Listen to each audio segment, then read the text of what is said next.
Assalamualaikum warahmatullahi wabarakatuh.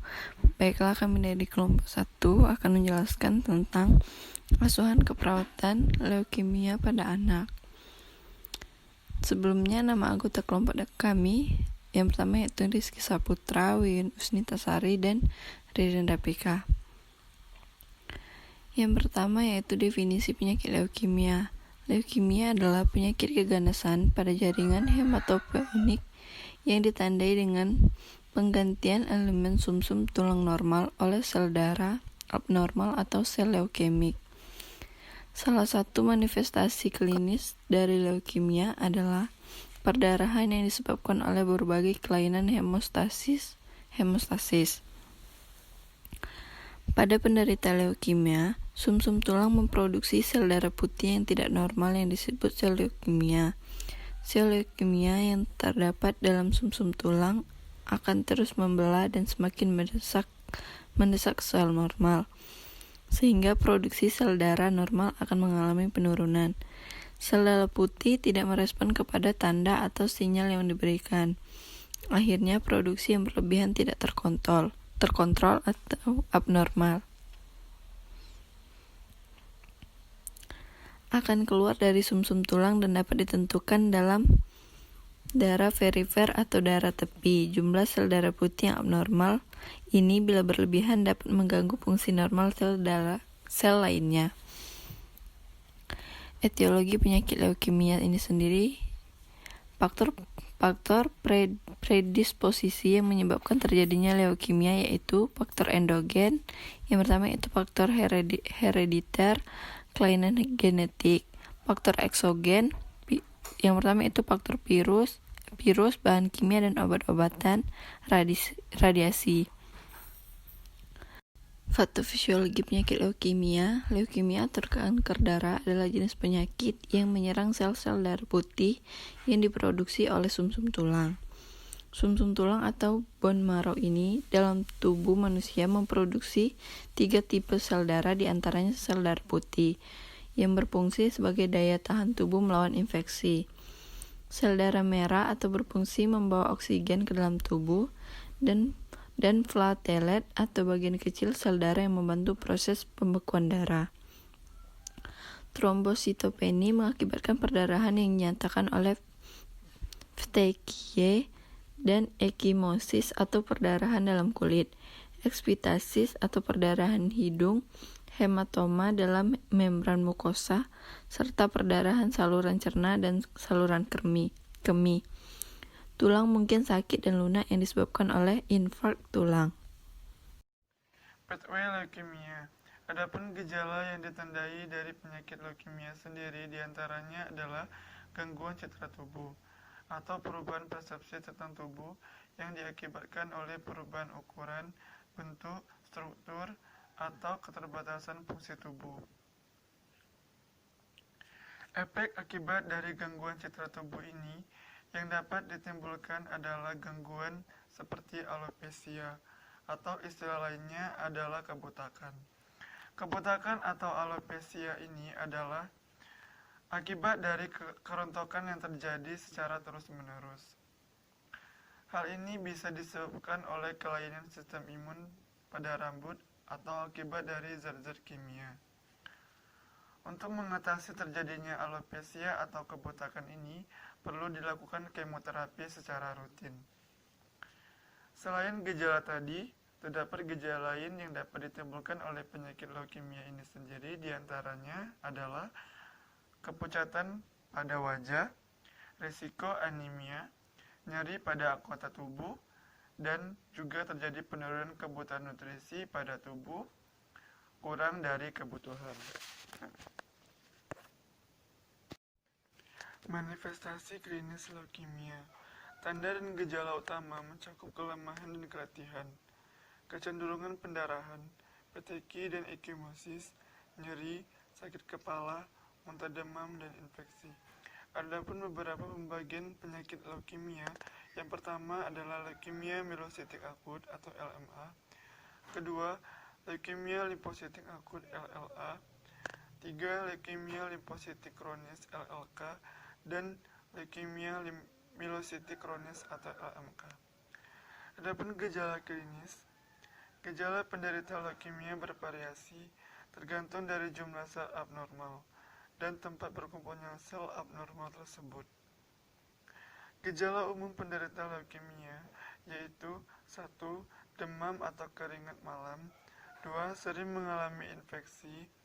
Sel darah putih berperan sebagai pelindung daya tahan tubuh, terutama melawan penyakit infeksi.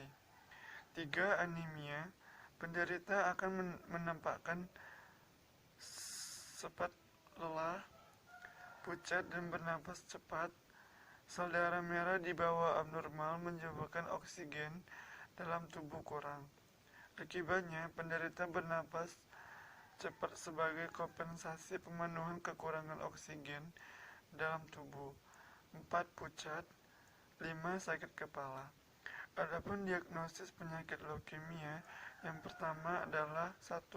Pemeriksaan fisik, yaitu dengan pemeriksaan pembekakan nodus getah bening, limpa, dan hati. 2. Tes darah dan tes laboratorium untuk memeriksa tingkat sel-sel darah. 3. Biopai. Biopai adalah pengangkatan jaringan untuk mencari sel-sel kanker. 4. Pemeriksaan darah komplit blood count atau CBC. Dari pemeriksaan darah dapat ditemukan kadar darah sel darah putih yang meningkat atau berkurang dan daya sel adanya sel leukemia. Konsep asuhan keperawatan, di mana yaitu ada pengkajian. Pengkajian pada pasien leukemia dilakukan secara menyeluruh, meliputi data biografi hingga riwayat kesehatan serta aktivitas sehari-hari, di mana yaitu identitas. Kanker leukemia menjadi salah satu penyakit yang rentan dialami anak usia 0 sampai 18 tahun. Leukemia merupakan sel darah ganas yang berasal dari sumsum tulang. Riwayat kesehatan sekarang, pada penyakit leukemia ini, klien biasanya lemah, lelah, wajah terlihat pucat, sakit kepala, anoreksia, muntah, sesak, napas cepat. Riwayat penyakit, pada riwayat penyakit, klien dengan leukemia, kaji adanya tanda-tanda anemia yaitu pucat, kelemahan, sesak napas, napas cepat. Kaji adanya tanda-tanda leukopenia yaitu demam dan adanya infeksi. Riwayat kesehatan keluarga, adanya gangguan hematologis, adanya faktor herediter, misal kembar monozigot. Riwayat kebiasaan sehari-hari, perbedaan pola aktivitas di rumah dan di rumah sakit.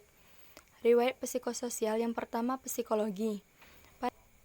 Analisa data yang pertama, data subjektif, dyspnea, penglihatan kabur, pusing. Data objektif, PCO2 meningkat atau menurun, PO2 menurun, takikardi, pH arteri meningkat atau menurun, bunyi napas tambahan, sianosis, diaforsia, pola napas abnormal, kesadaran menurun.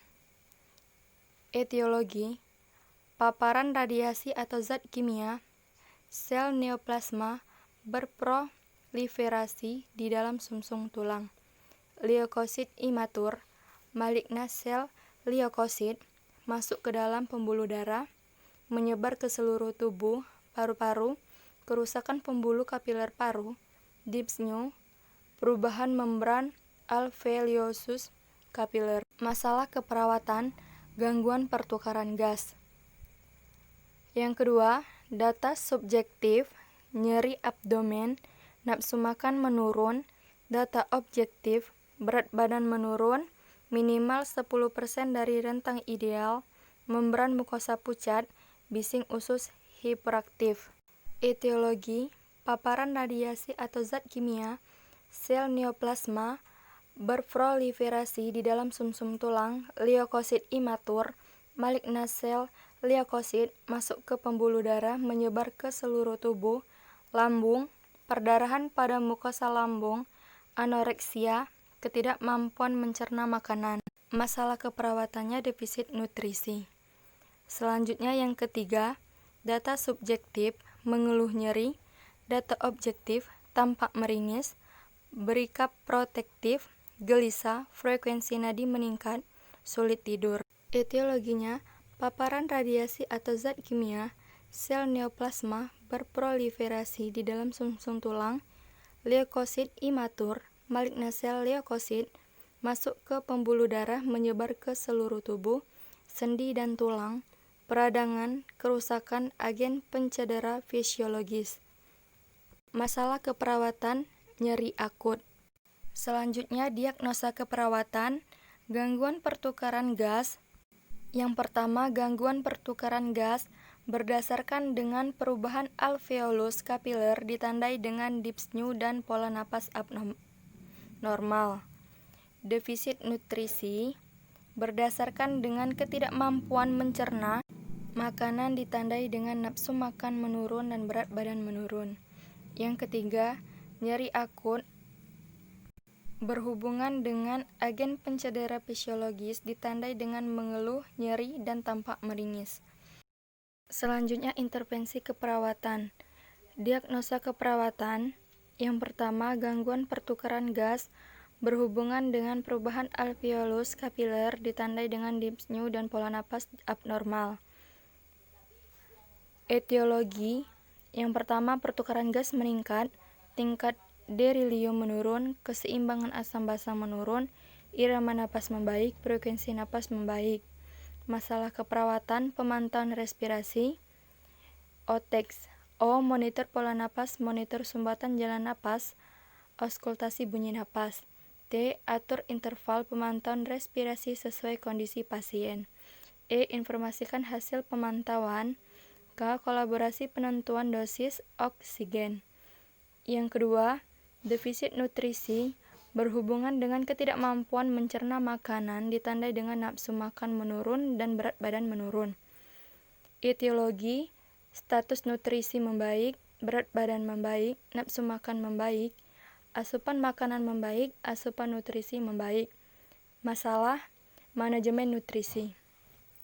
OTEX, identifikasi status nutrisi, monitor asupan makanan, fasilitasi menentukan pedoman diet, berikan makanan tinggi kalori dan protein, ajarkan diet yang diprogramkan, kolaborasi dengan ahli gizi untuk menentukan jumlah kalori dan jenis nutrisi yang dibutuhkan. Selanjutnya yang ketiga, nyeri akut berhubungan dengan agen pencedera fisiologis ditandai dengan mengeluh nyeri dan tampak meringis. Etiologi, tingkat nyeri menurun, keluhan nyeri menurun, meringis menurun, kontrol nyeri meningkat. Masalah keperawatan, manajemen nyeri. OTEX. O. Identifikasi lokasi, karakteristik, durasi, frekuensi, kualitas, intensitas nyeri, identifikasi skala nyeri. T. Berikan teknik non-farmakologis untuk mengurangi rasa nyeri, fasilitasi istirahat tidur. E. Jelaskan penyebab, periode, dan pemicu nyeri. Anjurkan strategi meredakan nyeri. K. Kolaborasi pemberian analgetik jika perlu. Baiklah, itulah tadi hasil presentasi dari kelompok kami. Apabila terdapat kekurangan, kami mohon maaf. Kepada Allah kami mohon ampun. Saya akhiri. Wassalamualaikum warahmatullahi wabarakatuh.